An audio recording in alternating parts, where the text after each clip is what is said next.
Hello, my name is Caleb, and I'm a software engineer living in Boston. I've spent my entire life pursuing something that rightfully belonged to me from the start. A simple glance, a pat on the back, someone saying, "I'm proud of you." Every holiday season, I went to my family's house, hoping maybe this year things would be different. Maybe they'd look at me and finally see me not as the outsider.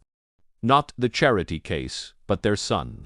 I used to think I was just the odd one out in the Mitchell family. Turns out I was their patsy, the one they could deceive, laugh at, and exclude, because they were certain I'd never stand up for myself. It was Christmas morning, the aroma of cinnamon rolls filling the air. That familiar pine candle glowed as always. Wrapping paper was scattered everywhere. Maya, their perfect daughter, was handing out gifts, as if she were the star of a Christmas movie. Finn was showing off his new drone. My mom, Sarah, was fussing over everyone.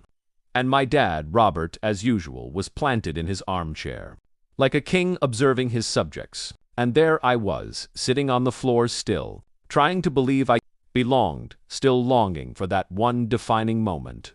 Then Maya came over and handed me a small box. She said it was something meaningful. For a brief second, I believed her. I thought maybe they're giving me something genuine this time. I opened it, and it was a paternity test kit. She smiled and said, "So you can finally stop pretending you're one of us." Dad laughed, like it was the best joke he'd ever heard. Mom said, "It's time we stopped deceiving ourselves." Finn smirked, and something inside me broke. But something else came alive, because what they didn't know is I already took a test 7 months ago. Not the one they wanted, but the one they deserved. I stood up, walked over to the coat rack, pulled out a small black box, and handed it to Dad. "Before we get to mine," I said, "you should open yours." He did, unfolded the paper inside. His hands started to tremble. That smug smile vanished from his face. Mom peeked over, turned white. Finn and Maya just stared. "What is it?" they asked. I looked right at Dad. "It's a DNA test," I said, "but not mine, yours." Because Finn, their golden boy, their miracle, isn't even Dad's biological son. I work in cybersecurity, which means I know how to find the things people try to erase. 9 months ago, I started investigating, and I found Mom's old emails, the ones she had. Deleted messages between her and a man named David Sanchez, Dad's former best friend, his business partner, and apparently Finn's real father. There were photos, hotel receipts, love notes. So while my family was busy planning their little trap, I was building a bombshell truth. Dad always had his doubts, but instead of facing the truth, he let me be the diversion. He let them humiliate me. Why? Because if he admitted Finn wasn't his, everything he built would fall apart. So he made me the villain, the other the disposable one. But here's the plot twist. Dad never legally removed David from the company records, which means David still owns a portion of their multi-million-dollar construction business. For 24 years, Dad has been concealing, covering up, and cashing in illegally. And I have the proof. You ever wonder why Finn got a new car at 18 and I had to bike to work in the rain?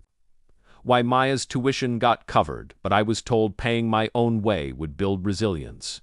None of it was random. It was calculated. They gave everything to the son who wasn't his, and nothing to the one who was, because yeah, I am his biological son. When I was 17, he got the results.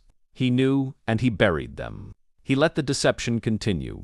He let me keep suffering because it was easier to hate me than face the truth about the woman he married. So I handed him that black box, not to harm him. At least not at first. I just wanted the charade to end. I wanted truth to walk into the room and shut it all down. Then I showed Finn a photo of him next to David. Same eyes, same jaw. It was undeniable. "This is your father," I said, "and he wants to meet you." Finn didn't say word. Maya's lips parted, but nothing came out. Mom just sat there, frozen. And Dad, he looked at me like I was a ghost. I didn't scream, didn't cry, didn't beg them to see me. I just turned, walked out into the cold. No coat, no gifts, just me. But for the first time, I felt whole. I spent years trying to earn affection from people who fed me silence and shame. Now I know I was never the problem. I was the only truth they couldn't twist. I didn't destroy that connection. I just stopped dragging bricks toward it. And when that door closed behind me, I didn't look back. Because some families are made of blood. But the ones that last, the ones that heal you, they're made of choice and truth. And I choose mine.